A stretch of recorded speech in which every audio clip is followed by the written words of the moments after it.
隙ありだ。力を解き放つ。失せろ。切って捨てる。立ち上がれる。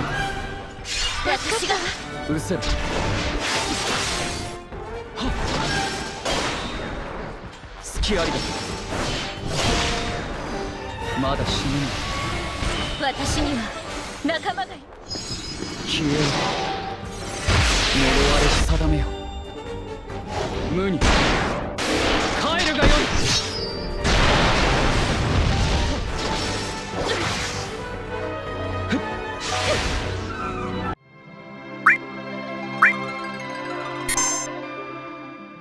Alstoria is an impressive damage dealer in the water element. He primarily deals slash type damage, but is also capable of missile damage with his sniper sub job.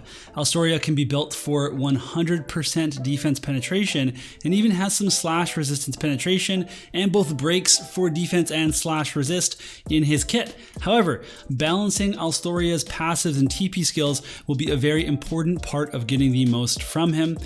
If his offensive firepower wasn't enough, Alstoria also has a 100% hit attack, a physical barrier break, team buffs for resistances, accuracy, attack. He can also dispel re-raise. He has a multi-use courage skill, and he gets the Armiger effect that Noctis has, but it's physical scaling. So what is Alstoria's weakness, you ask? Well, aside from getting punched in the face, Alstoria mostly has short range attacks and some low mobility.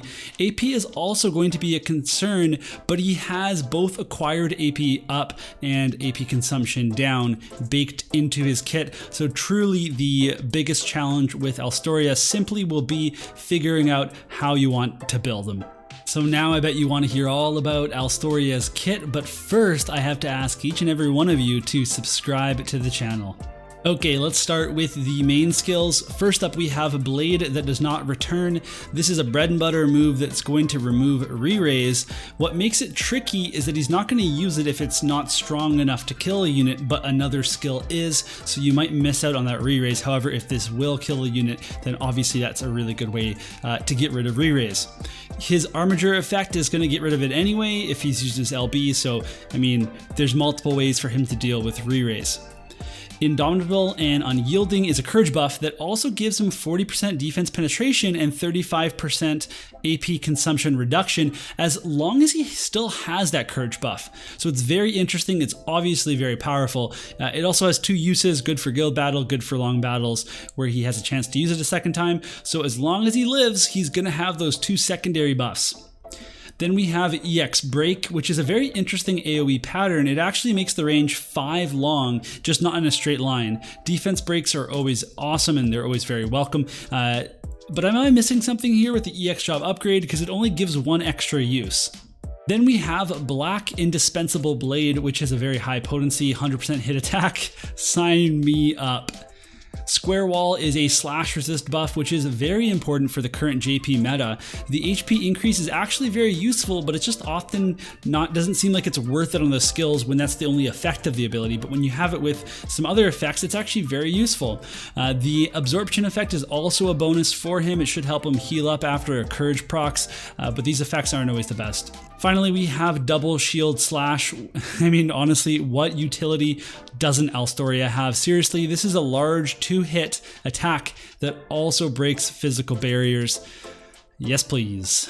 Onto the sub kit, we've got Alive, which is a very interesting ability. It's a 30 AP break, so no absorb here, but the range is what makes it interesting because it's 6 squares. Now, this is just in a straight line out from him, but it's his longest range ability, and he very well may use it if he has no chance to deal damage on a certain turn. So taking 30 AP from a unit could be pretty crippling for your opponent. Sharp Edge is a short-range AoE. It doesn't look very special at all until you actually look at the status effect. Slow is a very powerful status effect. This is guaranteed to see some use in PvE and also in PvP.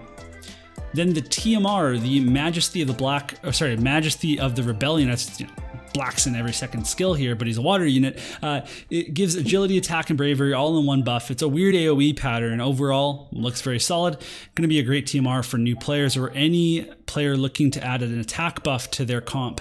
This has to be one of the coolest limit burst animations in the entire game, and the limit burst looks very powerful. So a 38% slash imperil is huge.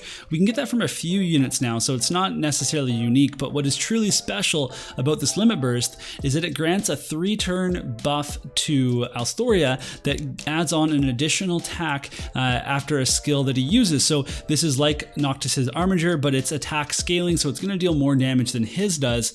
It's a nice buff that allows him to break through things like courage and re-raise, as well as deal with barriers more easily. Of course, he already has a barrier break. Alstoria is clearly a very powerful unit, and he should work in any composition with other slash units and also just in any water comp, but probably in any team at all. He has power, utility, survivability. Now we just need to see how it all works in execution, and I will definitely be keeping an eye on JP to see just how that happens. But I want to know, are you excited for Alstoria? Do you think he's going to be living up to the hype? Will he be a meta-defining unit? Let me know in the comments down below.